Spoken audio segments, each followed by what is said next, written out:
Iron சிங்கோட வாழ்க்கை நமக்கு முக்கியமான பாடத்தை கற்றுத்தருது. சில நேரங்களில் பாதுகாப்பான வாழ்க்கையை விட்டு கனவுகளை தேடி செல்ல தைரியம் நமக்கு இல்ல.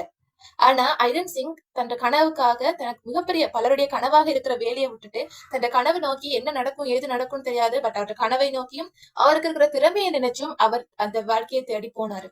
அதுலயும் வெற்றி உடனடியாக கண்டார்னு சொல்லலாது. பல சின்ன சின்ன தொடர்களை நடிச்சுதான் அவர் இப்ப இந்த நிலைமைக்கு நம்ம டபுள் பிளெக்ஸ் ரியல் டிராமா தான் நமக்கு தெரியும். இப்படி ஒருத்தர் இருக்கிறாருன்றதே நமக்கு தெரியும். சோ அது போலதான் நம்மளோட வெற்றியை நம்ம நோக்கி போகும்பொழுது நிறைய தடைகள் வரலாம், நிறைய பிரச்சனைகள் வரலாம். ஆனா நம்ம முன்னேறணும், நம்ம கைவிடக்கூடாது. நம்மளோட கனவுகளை எவ்வளவு இருந்தாலும் நம்ம முன்னாடி கொண்டா இருக்கணும். இப்ப கூட பாருங்க, நான் இந்த யூடியூப் சேனல்ல திறந்துட்டு இப்பதான் எனக்கு 31 சப்ஸ்கிரைபர் இருக்காங்க. அதுல 4 சப்ஸ்கிரைபர் என்னுடைய ஃபேமிலி மெம்பர்ஸ். மீதி இருக்கிறதா நீங்க எல்லாருமே. உங்களுக்காக தான் இந்த வீடியோ எடுக்கிறேன். நான் ஒரு கட்டத்துல நான் முன்னேறுவேன்.